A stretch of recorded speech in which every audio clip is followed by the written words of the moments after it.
Okay, let's dive right into this. Look, I want you to imagine for a second that I am your older brother.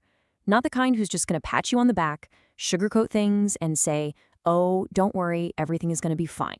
No, no. I'm the one who is going to look you dead in the eye and tell you the harsh, uncomfortable truth you've been running away from. Today, we are literally breaking down an entire roadmap to rebuild yourself from absolute scratch. So buckle up, because this is the ultimate wake-up call you've been pretending not to hear every single morning when you smash that snooze button like a fool. Let's get to work. So why exactly must you become a ghost? Here's the first brutal truth, and I am speaking directly from my own personal experience here. To level up to that next stage of your life, I had to lose old friends. I had to completely isolate myself for a while. And honestly, you're gonna have to do the exact same thing. Why? Because your new frequency, that burning ambition inside you, it just doesn't match theirs anymore.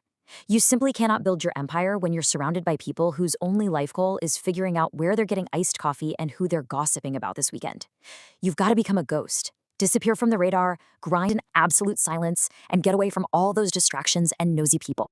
Now, what's really interesting about this slide is how it compares the old you to the new you. Look, true success feels incredibly lonely at first. You're going to feel isolated, and you know what? That is completely normal, because you're literally shedding the dead weight of your past self. Those comfortable, easy relationships that don't actually add any real value to your life, they're like heavy sandbags on a hot air balloon. If you don't throw them overboard, you are staying stuck on the ground forever.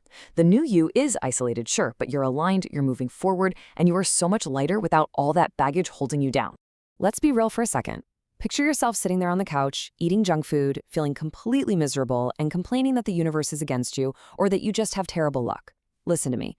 Crying and throwing a pity party for yourself is going to give you exactly 0% progress. It won't move the needle a single millimeter.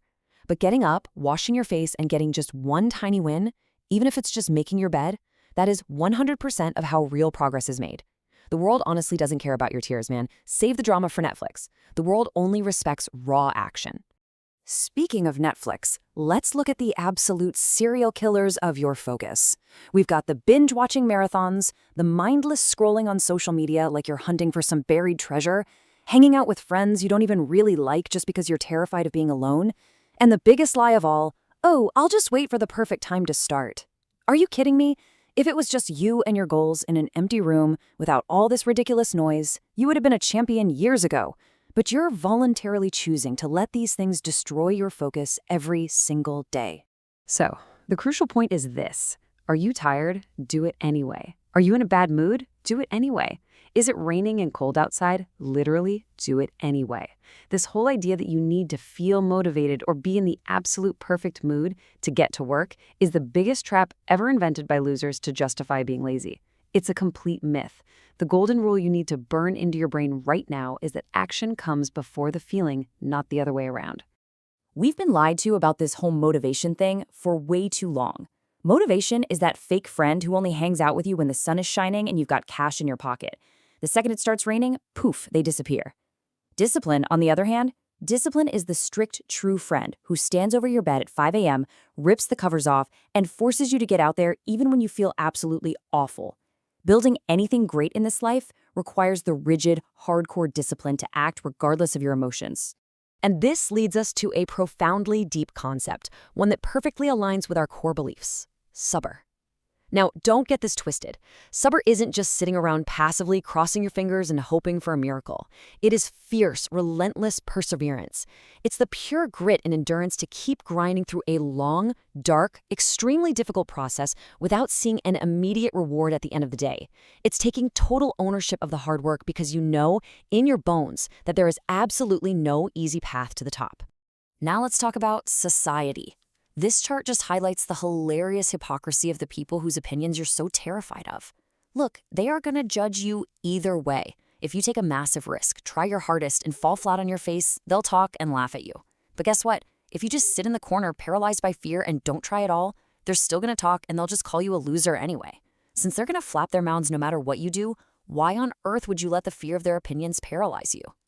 I want to ask you a direct question, and I want you to really think about it. Which path are you going to take? Path A means swallowing your pride, enduring a little bit of humiliation and failure up front, but ultimately ending up with something real to show for it.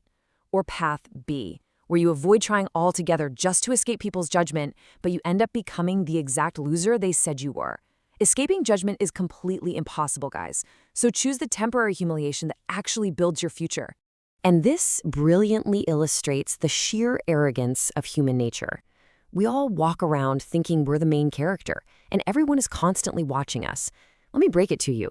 99% of the time, people are obsessing over their own messy lives, their debt, what they're having for dinner, and their own deep insecurities. They spend maybe 1% of their day thinking about you and your failures, if that. The idea that everyone is watching you is just a completely fabricated story your brain makes up to keep you safe in your comfort zone. 300. What does this number mean? Consider this the final nail in the coffin of your ego. Fast forward 300 years from today. You, me, every single person who ever laughed at you, everyone whose opinion you desperately feared, we are all going to be completely forgotten in the grave. Just dust and forgotten names. It's a sobering existential reminder, right? The reality of the grave proves that these people's opinions are entirely worthless in the grand scheme of eternity. So why are you so afraid of ghosts? When you are lying on your deathbed, the greatest poison in your veins isn't going to be the mistakes you made or the times you failed while trying. The ultimate, unbearable poison that will absolutely destroy your soul is regret. It's looking back and knowing deep down that you could have been great, but you chose to hide because you were scared of what people might say. People who won't even remember your name. Put up with their opinions now and achieve your dreams, instead of putting up with their opinions and dying with the poison of regret. Here's the thing about reality. It's not good, it's not bad, it is entirely neutral. The world is simply a giant mirror reflecting your own feelings and beliefs right back at you.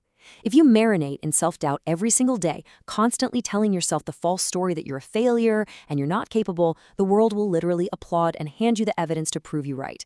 You have got to stop telling yourself this dramatic fake story. You are not a victim here. As your older brother here, I have to tell you this with tough love. No one is coming to save you. There's no knight in shining armor riding in to fix your life. You have to take total ownership right this second. Accept your failures. Wear them like badges of honor because they are glorious lessons. Stop looking at social media highlight reels that just make you hate your own life. Just focus on what God called you to do, put your head down, and execute.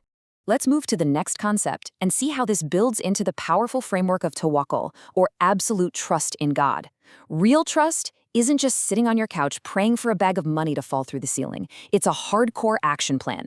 Day 1, you make your plan and you launch it boldly. Month 6, you are working fiercely in the dark, sweating, grinding like a ghost. And the future?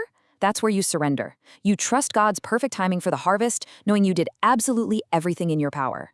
Hard work always pays off. That's a universal law. But here's the catch. You don't get to dictate when it pays off. Your only job is to plant the seed, water it every single day, and keep watering it even when you just see a pile of dirt. True faith is knowing with absolute certainty that a door is going to open for your life that doesn't even exist yet, simply because you are doing the work and trusting the unseen plan.